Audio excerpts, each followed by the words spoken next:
interviewin mo na kita person. Pagkatas ba nito, bubuntisin mo pa ba ulit? Tingnan natin.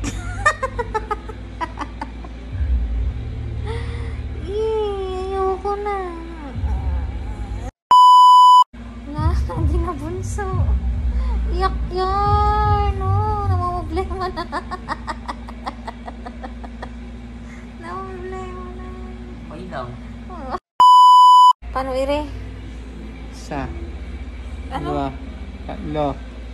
Daddy! Ikaw na nga dito. So, ayun na nga guys. Ano? Kumag-vlog. Nakahiga na yung person.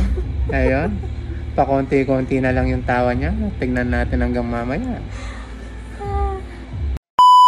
Hi guys! For today's vlog, samahan niyo ako dahil isi-share ko na yung pinagdaanan ko nung ako'y nanganak. So eto nga guys, papunta pa lang kami niyan sa clinic dahil meron kaming biglang check-up sa aking OB. At dahil for the check-up lang sana ang person, dinala ko na lahat ng gamit ni baby o lahat ng gagamitin ko sa panganganak. Kasi anytime na naman daw, pwede na akong manganak. So ayan nga, dumiretso na kami sa clinic.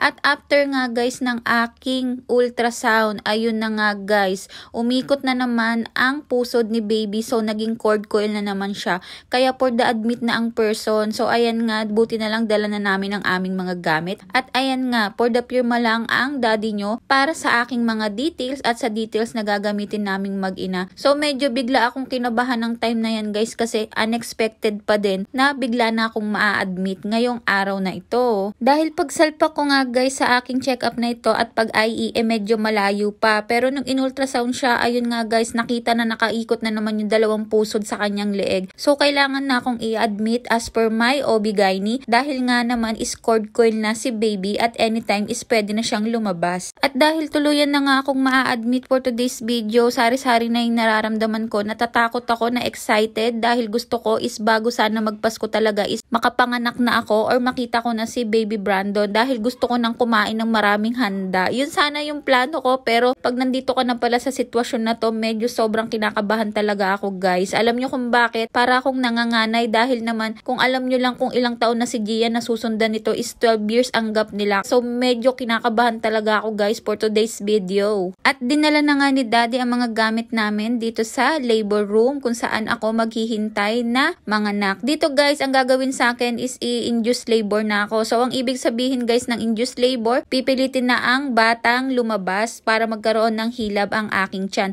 So ang unang ginagawa dyan guys, ayan, tinutusukan ako ng mga karayom para magkaroon ng dextrose dahil doon idadaan ang gamot na pampa-induce labor sa ating dextrose. So ayan na nga guys, for the tusok na ang mga person at kinakabit na ang aking dextrose. Talagang hindi tumitigil ang kaba ko pero patawa-tawa lang ako guys kasi talagang alam ko kahit ano naman mangyari, lalabas at lalabas si baby, 'di ba? At pagkatapos nga natin ma-dextrose guys, eto na naman yung isang struggle na pagdadaanan ko, yung kailangan kong i-swab test or antigen test. Ayun yung ginamit nila sa akin guys. Alam nyo ba sa totoo lang, napakatagal ng COVID-19 sa Pilipinas, hindi lang sa Pilipinas, sa buong mundo, which is kahit sa ibang bansa. From that time na nagkaroon ng COVID is nasa Taiwan ako guys. Sobrang tagal ng COVID doon pero never akong naka-encounter guys na ma-swab test. Lagi akong nakakaligtas nung time na yun sa swab test. Kaya eto yung unang-unang experience ko na mararanasan ko mag-swab test. Actually guys, takot din ako dito kasi pag napapanood ko siya sa social media, ang haba-haba ng tinutusok.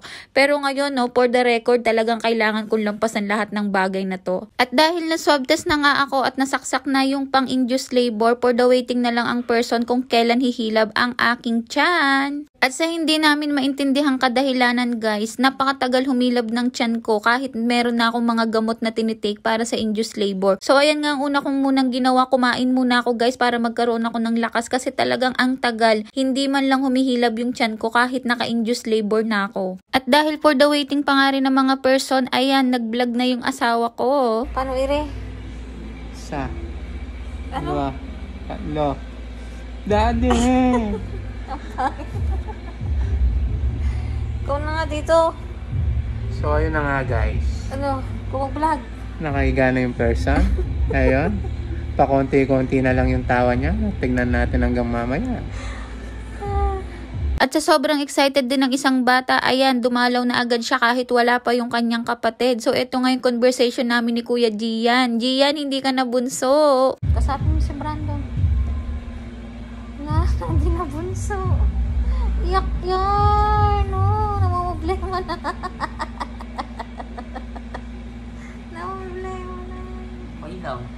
At habang naghihintay kami na magiging epekto ng induced labor sa aking katawan, ayan, naghahawakan kami ng aking asawa. Nagpapalakasan kami ng loob sa isa't isa at pinag-uusapan namin na sana maging healthy si baby Brandon paglabas. At lumipas na nga guys ang buong araw, hindi man lang sumakit ang tiyan ko kahit naka-induced labor ako guys. Kaya etong video na to, kinabukasan na to, pinag-aalmusal na naman ako at pinapakain kasi gutom na naman ang lola mo. Pasalamat nga ako, nandyan ang aking asawa at ang aming bunso na si Gian. Kaya syempre, pordakain na naman ng person para magkaroon ako ng lakas. Pero alam nyo ba guys, pag hinahawakan guys ng midwife ang aking tiyan, sinasabi niya na humihilab na siya. Pero ako talaga ay walang maramdaman. Kaya hindi ko alam kung kailan ako iirig guys. Sobrang hirap ng ganitong klaseng pagle-labor. Dahil wala pa akong nararamdaman na senyalis ng hilab guys, pero pag hinawakan nga nila is talagang humihilab na ang tiyan ko. Lagi akong nakamonitor ng ultrasound. So ayan nga guys, chinecheck ng ultrasound si baby. Pero okay pa naman si baby at wala naman siyang problema dyan sa tiyan ko. Talagang hindi ko lang maramdaman yung pinaka-labor pain na hinihintay namin para maging senyales para dali na ako sa delivery room. At dahil nga for the hintay lang tayo kung kailan sasakit ang tiyan ko kahit naka-induced labor ako guys, may part 2 to ha. Hindi ko na masyadong isasama ngayon dahil mahaba na masyado ang video. Kaya abangan nyo na lang kung kailan talaga manganganak ang tita nyo.